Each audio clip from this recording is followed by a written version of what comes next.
Okay. Now, once we get in further, you'll notice that this rub and angled and open more. That's where we're blasting it. Using blasting powder, they made 4 for today's project. So you can use it. Now, folks, we dug this tunnel 150 years ago. The smaller men, they're only like 12 foot tall. So everybody watch your heads coming through. Watch your head going through, okay? Come on in, folks. Okay.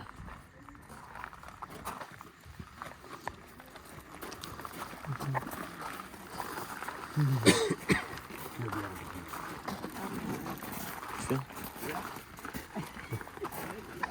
Watch me, though.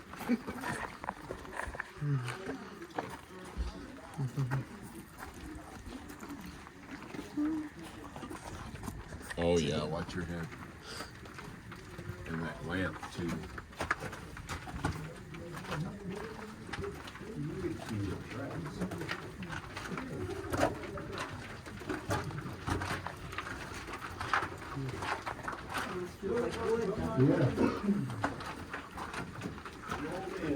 Watch your head like that.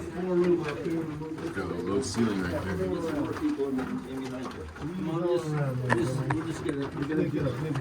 We're gonna do a scrum, that's right. There you go. Everybody get your heads in the middle. Folks, we're stopping here to look at a vein of quartz overhead. This is the vein of quartz they would have had to dig out to get to an ounce of gold. Now, if they get an ounce of gold out of this vein of quartz, they're going to follow it through the mountain and create a drift tunnel as they go. Drifting is what the miners called it, because they followed that vein of quartz. So this is a drift tunnel, and we're in a cross-cut tunnel, cutting across the layers of sediment at a perpendicular.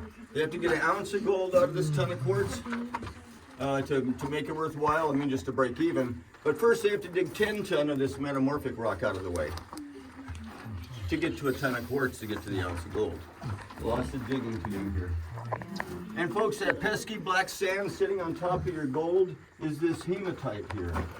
Now it's iron oxide, much heavier than the quartz sand, but not as heavy as the gold, so it neatly layers on top of the gold under the sand. Alrighty folks, let's head on in. Watch your heads, folks. Watch your head, the ceiling's pretty low. Okay. Might have to duck down. To film. Check this out, tour out, you guys. This is pretty cool. Gotta watch your head as you come under it. Hey, everybody. Your head down. Keep your head down. Oh my gosh! Thank you so. Keep your head down. Thank you so much. Wow! Check out this. So, hey, everybody, we're at the Julian mine. We're at the gold mine in Julian, California. If you want to come check this out, you're welcome to. This is pretty fun. Look out when you're walking through so you can see where the roof is low. Come on in, folks. Now, everybody, this is the third vein of quartz the eagle miners found or encountered when they were cutting through these layers of sediment that are perpendicular. It's cross-cutting. And when they found this vein of quartz, they went to pursue it by drifting eastward, only to find that vein of quartz had tapered to 1 inch wide. It just wasn't worth their effort. But they uncovered this wave pattern that looked, like a star to the miners. They named it the star vein.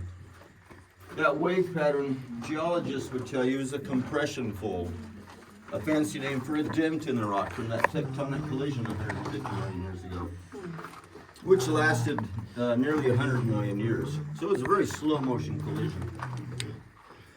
Now, because of the shape, they named it the star vein, but it turns out to be a star for a different reason. 140 feet back in the western drift of the star vein, their quartz was yielding 10 or more ounces of gold per ton of quartz. So the richest find, their mother lode is right back here. And this then, well, if they'd gotten 4 ounces of gold per ton, they would have danced the jig, but 10 ounces was well beyond their expectations. This then became their good luck charm. And whether they're actually superstitious or not, it's hard to say. But it wouldn't hurt to rub this knob for good luck every morning. Come in, we'll get some gold today. The whole crew would stop and rub that for good luck. Alrighty, let's This is so stinking cool, you guys. So yeah. Watch your head. So yeah.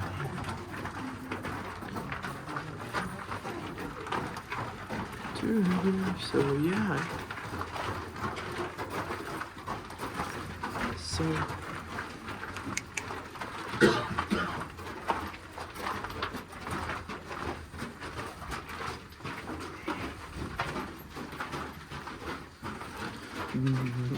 Excuse me. Open his head up. Low overhead. thank you, signs. Crouch down real low one right here. Yep. Man, I have to crouch more than these people because I'm so tall. Yeah, I know, that's right. You gotta really crouch down. Because I'm tall. So yeah. So there's that, there's tar, and there's iron, there's soap. Alrighty folks, hey, we're gonna stop right here, and I wanna point out, that we just exited the Eagle Mine. We're in the neighboring gold mine, the High Peak. Now, they were good neighbors throughout all those years, and they joined the tunnels together in 1913 to allow the Eagle, to allow the High Peak to use the tracks and rock crusher belonging to the Eagle Mine. The High Peak had just donated its rock crusher as scrap metal to the government war effort. And and the Eagle Mine was slowing down. They had enough time to share their rock crusher, so they opened the tunnels together and shared their rock crusher. Now folks, before I go any farther, I just want to make sure you're not nervous about being next to this earthquake fault line. Okay. Yeah, right here, right there. You're standing right on that fault line there. Yeah. But you can see it runs right through the mountain here. Oh. And right down here, and you're probably pretty close there too. So this is part of the Elsinore fault line, folks, and it runs about the main trunk of this fault runs from Mexico into LA, about 120-mile course, and then this is all just splinters off the main fault line. So that's the Elsinore fault line, folks. Now notice also the roof in here is rough and angled because they were blasting in here, not digging with picks. Now when they're advancing the tunnel using blasting powder, they drill 5 holes 4 foot deep each. 2 on top, 1 in the middle, and 2 down low, using a 3-man crew to drill 5 holes. So while one miner held a chisel, his 2 partners struck the chisel with sledgehammers. So they're doing this most of the day. Bam, bam, bam, like that, alternating. The miner holding the chisel uses longer chisels as he gets deeper into the rock and has to keep those chisels from getting stuck. So each time they strike the chisel, he has to back it out far enough to give the blade a quarter turn to keep the hole rounded down. Wow. So he's just doing this the whole time for hours. Wow. Once they finish drilling those 5 holes, 4 foot deep, it's the end of their shift. They exit the mine and the powder man will come in and fill the holes with blasting powder and set off the charges. Then once the smoke and dust clears from those 5 explosions, the dust took about an hour to clear, a fresh crew would start their shift by gathering all that broken rock. They called that mucking. And they sorted the quartz from the metamorphic rock and got it out to the processing, the mine carts and out. And after mucking, they still had plenty of hours on their shift. They were working 10 or 12 hours.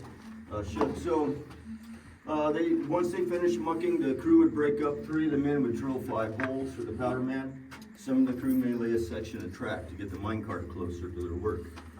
But after they finished drilling 5 holes, the whole process repeats.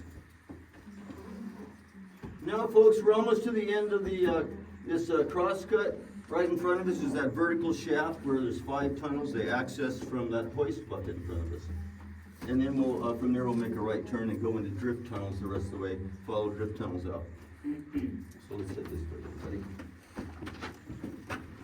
This is more of that fault line right here. You touch it, they'll say you touched the fault. Yeah, you can clean it. Yeah. There you go.